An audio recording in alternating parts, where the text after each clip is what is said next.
Hello, and welcome to a new episode of Blood Orange. We are so pretentious. We are Caitlin and Christina. We've been friends for 20 years and found the only bit of TV we agree on is Project Runway. So we're going to be watching and breaking down our favorite outfits and fashion catastrophes starting from the very beginning. We hope you'll join in and watch along with us. The first season is available on DVD or online, and today we'll be talking about season 1, episode 8. The best episode ever. Iconic. It has everything. It has drama. It has Tim Gunn doing confessionals. It has just so much iconic walks. Literally, when I think back on 15 years of Project Runway, this is the episode I think of. Like, this is the one. Same. Literally, I guarantee the producers and all of them, when they were editing this episode, they knew they had gold. They're like, this is going to be a successful show. It's so good. It's so good. It's so good. So what was this week's theme? This theme was redesign the postal service uniform, either a summer or winter look for a letter carrier. It needs to be comfortable and easy to move around in, but fashionable. And they have 1 day and $100 budget to achieve this. And they have to work as postal workers before they can do it. I was gonna get that. Okay. So the episode starts with Heidi just handing them a bag that they're not allowed to open. Yeah, they're not. They have to wait until the morning to open them. So they have no idea what the challenge is, but they have to pick their models. So it goes. The models are Kara Song, because she won last week. She picked Jenny again. Jay, Julia, Robert, Olga, Wendy, Melissa, Austin, Martinique. And Aaron's out. Yeah. Which, when it came down to Martinique and Aaron, I assumed Aaron was going to be out because, yeah, Martinique's really good. Yeah, she's one of the top ones. And it looks like there's a theme. People are picking kind of the same models. Yeah. So anyways, they actually get to go home. They have to wake up at 6:30, but they actually get to go back to their apartment and have like a little break. They have breaks in this episode. It's nice. They must have been like, refreshing. Yeah, they just went back and like shook their packages and wondered what they could be. And drank. Did you notice? They're always doing that. I wrote a note, is Austin drunk? He's slurring his words. I kind of noticed in this episode, Austin has crazy eyes. Yeah.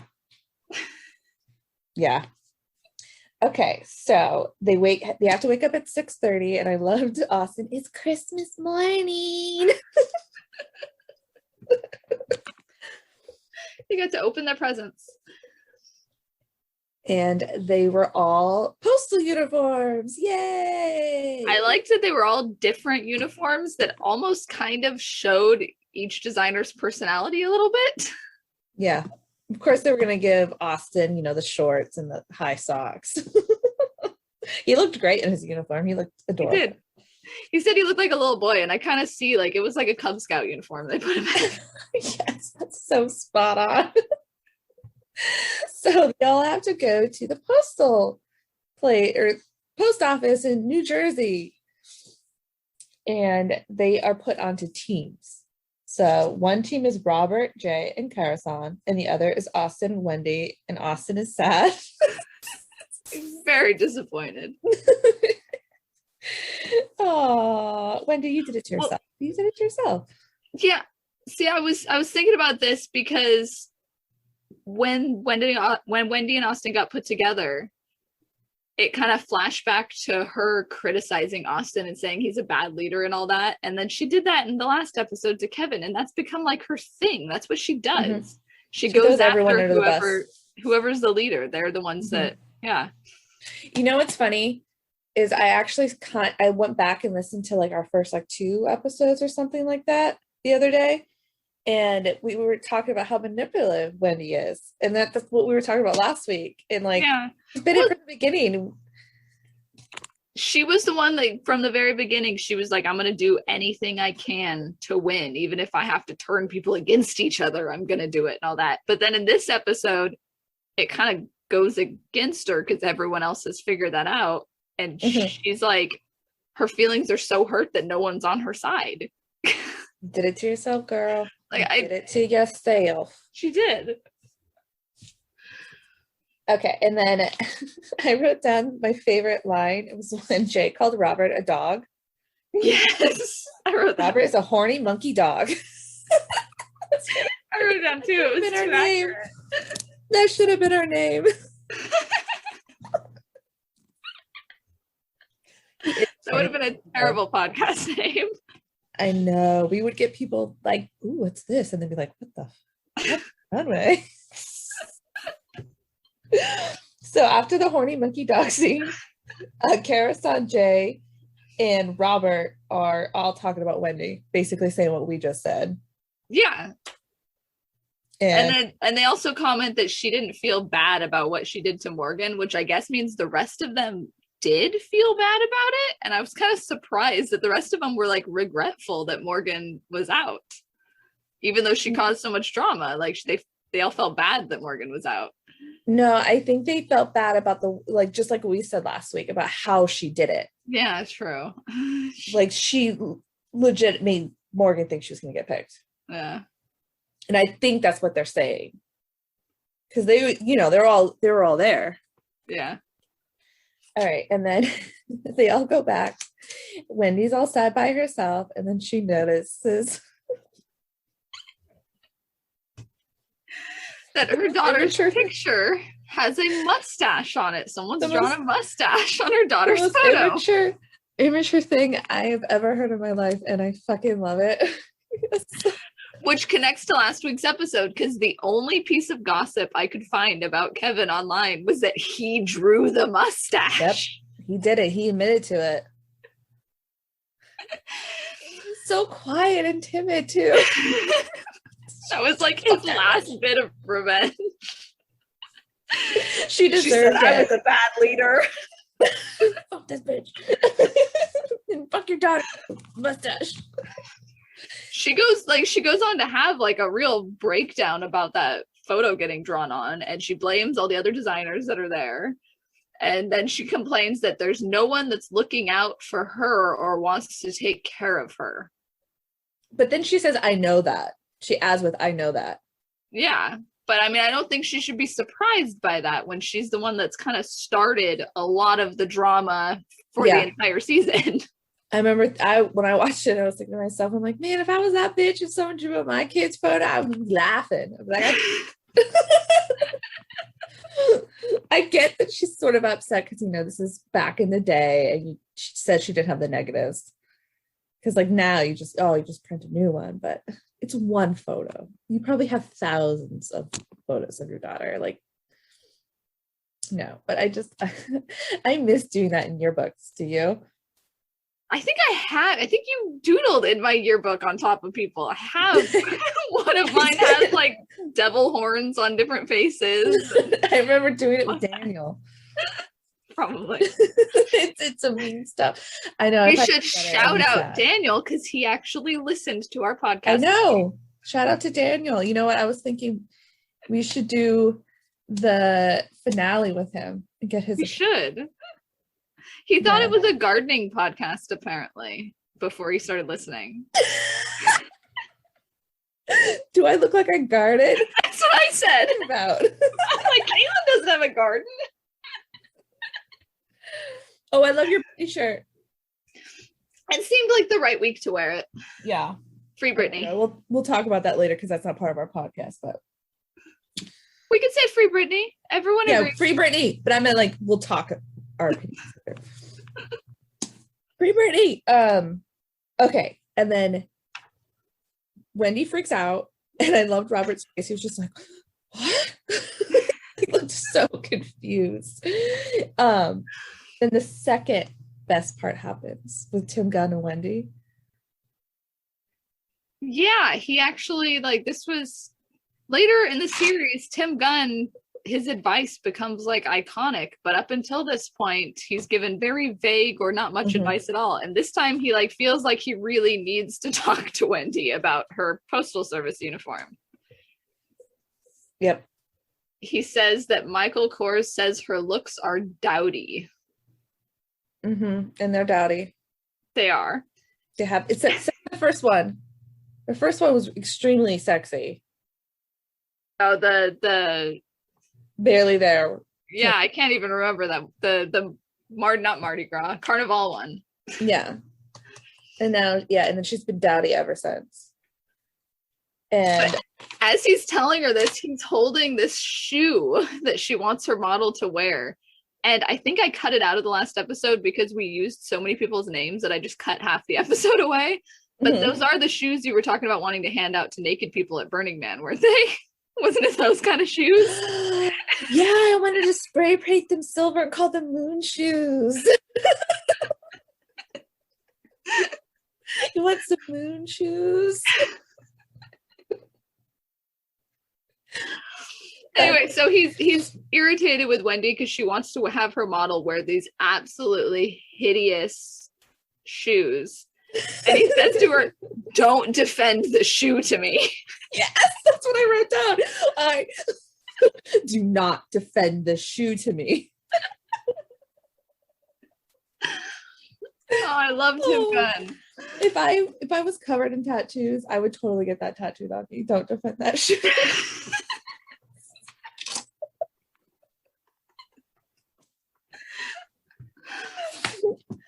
Oh my god, that should have been in the end. She doesn't use those shoes, but she does make Melissa wear her own shoes, like her. I noticed that Nikes, which was weird. The second time I watched it, I was like, wait, those are Wendy's shoes. Yeah, that was weird. We should describe the shoes. They're like, you know, the orthopedic shoes that you get like at Walmart with the Velcro straps, and they're like super fat. Yeah, they're really ugly shoes. But she thought because it was a postal uniform, she went all function, no fashion. And she said, well, they were very comfortable to walk around in when we went and delivered the mail. It is still a runway show, though. Yeah. Yeah. Don't defend the shoe. Okay. Oh, this episode is it's just so iconic. And then they're all like before the runway show starts, they're all hanging out because you know it takes time, and then they're like, wait, is she talking to herself when he's down in the streets in the middle of New York rehearsing what she's probably gonna say? And she's like really getting into it, like hand motions. Like she's like preparing to like give a lecture to the judges about defending her outfit, which we never did hear her whole defense, I don't think. No. It's fucking psycho. Austin says something about she's going to be eliminated and we're going to find her tomorrow with crazy makeup and those orthopedic shoes walking through the city. Yeah.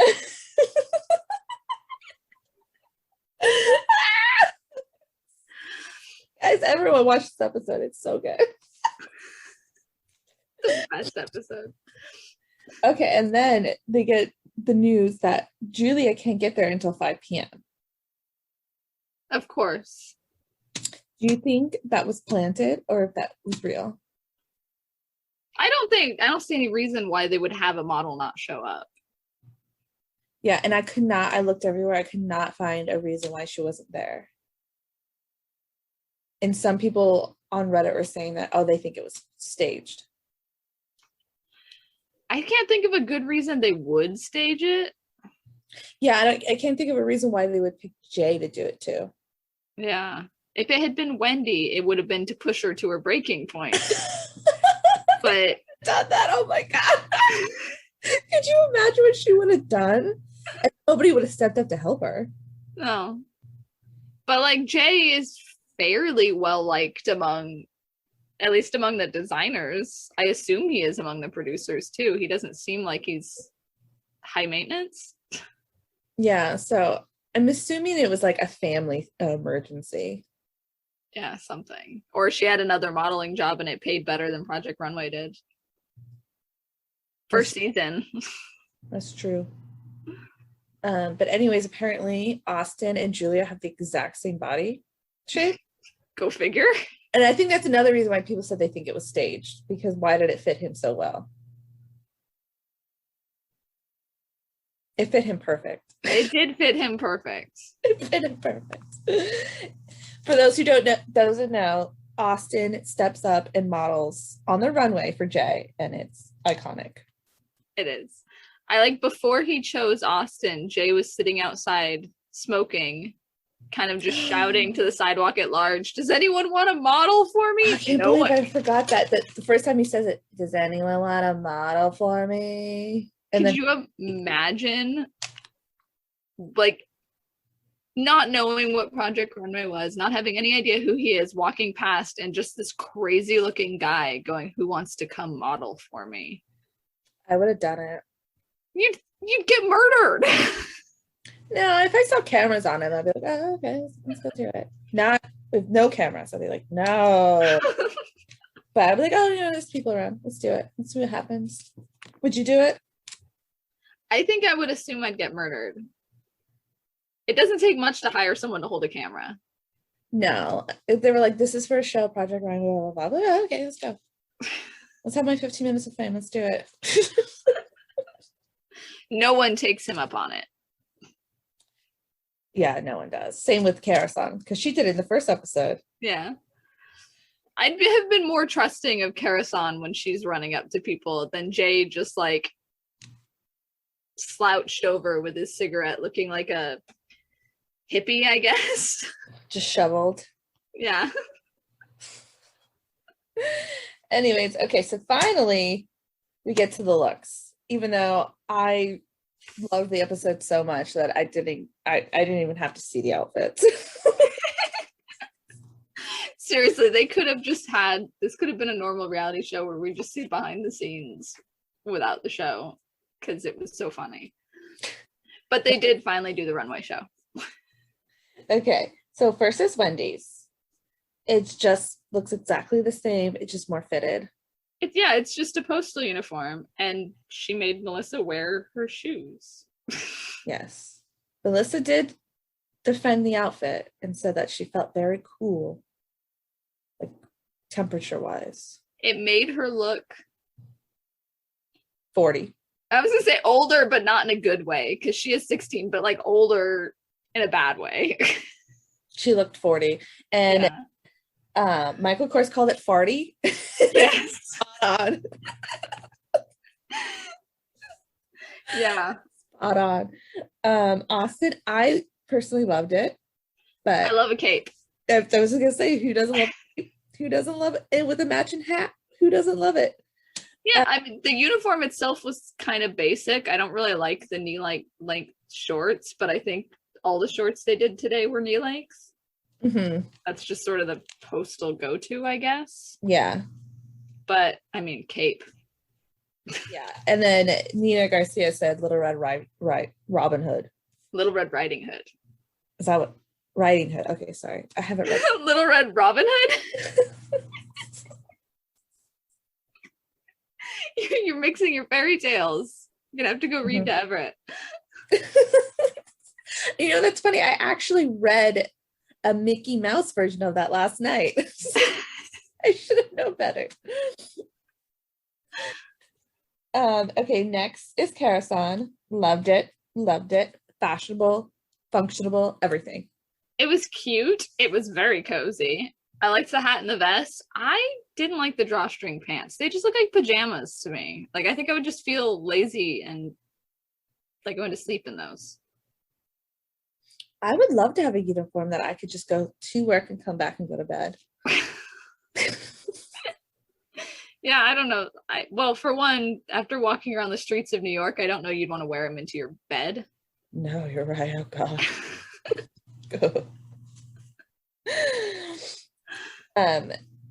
But anyways, it's so good that even Jay was like, I'm just gonna leave now. Yeah, the shirt, the hat, the vest, the top part of the outfit was perfect. Loved it. I thought it was great. Roberts was really boring. It did look unfinished. It looked like a sporty look. I didn't hate it. but it wasn't anything that stood out. It was Robert. All his looks kind of look like that. It was better than Wendy's. That's what I wrote. It was better than Wendy's.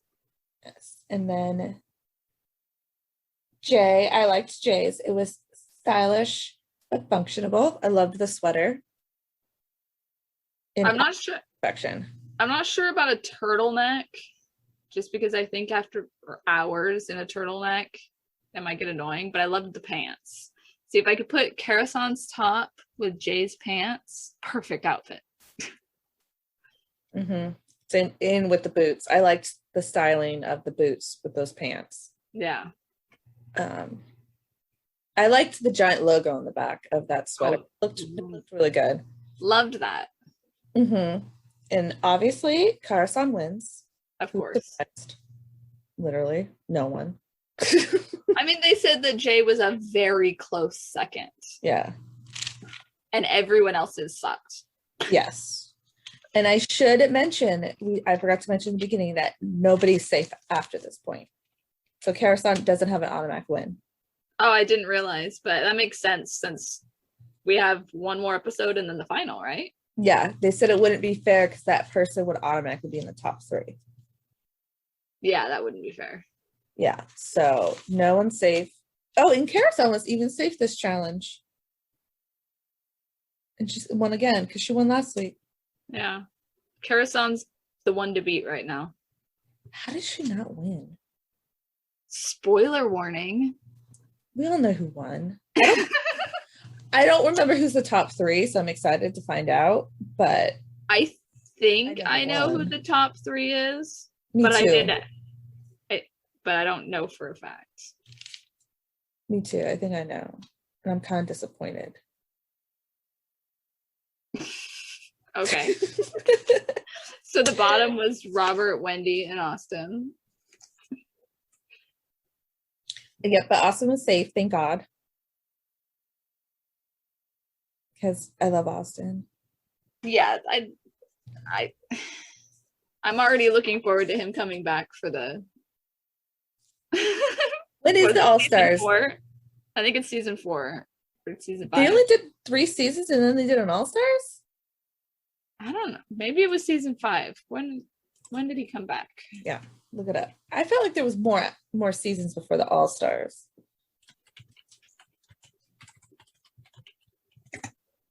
Maybe I'm thinking of season 4 because that's when Christian Siriano comes in. He comes back in 2012 for the All-Stars. Yeah. It's gonna be like season 7 or something. Yeah, I felt like it was closer to 10. We're not gonna see him for a long time. Oh well, he doesn't go out this week. But we get what's his face next season. I don't know. What's his face? The Andre one. I'm totally blanking on his name. Santino. Yeah, crazy Santino. We get him next season. Oh, I'm looking forward to that. Me too. I remember next season. So where is the problem with that? Is I think he pays attention when people talk about him. And so the where is he now on Santino is going to be a difficult one. We'll face it when we get there. Are we going to get a letter and be sued? Fortunately, not many people pay attention to him anymore. Anyway, on the postal challenge, Robert was out. Sadly. I mean, he deserved it. I think in a perfect world, they would have just been like, you're both out. I think the thing is, on this challenge, I'm inclined to think Wendy deserved it to go out more because she had fair warning that her outfit was not good enough. Like Tim Gunn really tried to warn her. But Robert probably should have gone out several episodes ago. Yeah, absolutely. He was floating. Yeah, he was floating. I tried to look at what Robert was doing. Who knows? Yeah, I couldn't find anything other than he got married and has a kid and he's active on Instagram. He was. He hasn't been on Instagram since 2019. Oh, he was. Sorry. I didn't really look at the dates. I just saw a ton of pictures, so I figured he was. I wrote down, okay. All I could find was that he's married and he has 2 sons. Pop Sugar says he works in portfolio management. So I looked at what is portfolio management? What is that? Yeah, I what looked is it that? up, and by description, you watch Friends. What is Chandler's job? Because the description, I'm thinking Chandler must have been in portfolio management. This description is insane. Project portfolio management is the centralized management of the processes, methods, and technologies used by project managers and project management offices to analyze and collectively manage current or proposed projects based on numerous key characteristics. There's no way he does that job. What is that job? I don't even know what that job is. Forget the description. There's no way he's not smart enough. It sounds like you need to be smart for that. I think it's one of those jobs that they just throw a lot of words in there, and it means a person sits behind a desk and occasionally shuffles papers. Yeah, I feel like a pro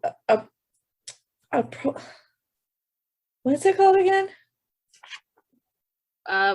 Portfolio Oh, management. portfolio management. I feel like that's someone who looks through models' portfolios and be like, no, don't do that. It's not model based. It's like an office building, project managers and project management offices. So it's not related to models. I don't think he's in fashion anymore at all, I think is the best I could find. That's crazy. I don't believe it. I think he made that up. Maybe. I have one complaint that we didn't get to that I have to complain about. What? Michael Kors. Michael Kors says all the women he knows cut the pockets out of their pants so they don't look fat. Oh, I heard that comment too, and I was like, what? I've never heard that in my life. The only way that's possible is if Michael Kors does not know any women at all. He doesn't know any. He probably doesn't. We complain that we don't have pockets. Right? I want pockets. I know the only people that honestly think women don't want pockets are designers like Michael Kors. Mm-hmm. Pockets woman, don't make you look fat. Any woman would tell you she wants pockets. I know that's my biggest complaint on my new phone is that it's so big. And see, last week too. Like I put it in my shorts and it falls right out. Yeah, they're awful. I have to like get dressed based on what my phone will fit in now. So stupid. Yeah, he was so far off the mark. Yeah, no woman doesn't want pockets. We want pockets. And then I forgot to also mention that we got to see Robert's butt. Oh yeah. He runs naked through the Atlas apartments. It was kind of a nice butt.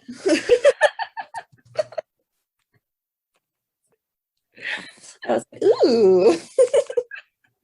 Again, this episode's just the best. I should have mentioned at the beginning. Drama. Don't defend the shoe. Butts. Mustaches. It's in the past 15 years, looking back on Project Runway, it's always been the Postal Service Challenge is always the one that I like think of as like, that's the moment that the show was like, this is it. Like I said in the beginning, I guarantee the producers, when they saw that edited episode, they're like, this is gold. We have something. We're going to get a second season. We have a long running ass show. I think they're doing another season. They're recording one like now. Yeah. What's her face isn't in it though? I don't know. I know Christian Siriano is playing Tim Gunn's part because Tim and Heidi left. Yeah, they went to Amazon, but I never watched it. Me either. Maybe when we get to that point in a couple of years, we'll have to combine. I watched a little bit of the newer season with Christian Siriano. I didn't finish it. I started it, but didn't finish it. But I liked it because they gave them more time to do the challenges. Honestly, the last of the new episodes of Project Runway I've watched was back when we used to watch at the same time and text back and forth. And that was a couple seasons ago. It was a while ago. Yeah, because I remember we were doing that, and I lived in that house on Jefferson, and I haven't lived in that house in like 6 years. Okay, so it's been a while since I watched the newer season. Maybe like 5 years. I don't know. I don't remember. But yeah, I remember doing that. Been a while. Texting you, be like, what is this? I remember you being like, are you ready to watch it? And I'm like, 1 second, I'm cooking. And you're like, hurry up. I don't have very long for the TV. Okay, so I guess that includes this episode. Almost 30 minutes. Shall I do the conclusion? Yeah. This has been another episode of Blood Orange. We are so pretentious. You can hear us on most podcast platforms. That reminds me, I have to check our email about Apple. If anyone out there is actually listening, you can find us on social media at Blood Orange Wasp. We'll be back next week with episode 9. We're almost done with season 1. Woo! I'm opening our email to find out if I heard back about Anchor. Or back from Anchor. Oh, we're now available on Apple. We are available on Apple as of 2 days ago. I hadn't checked your email in a couple days. Listen to us on Apple. Yay!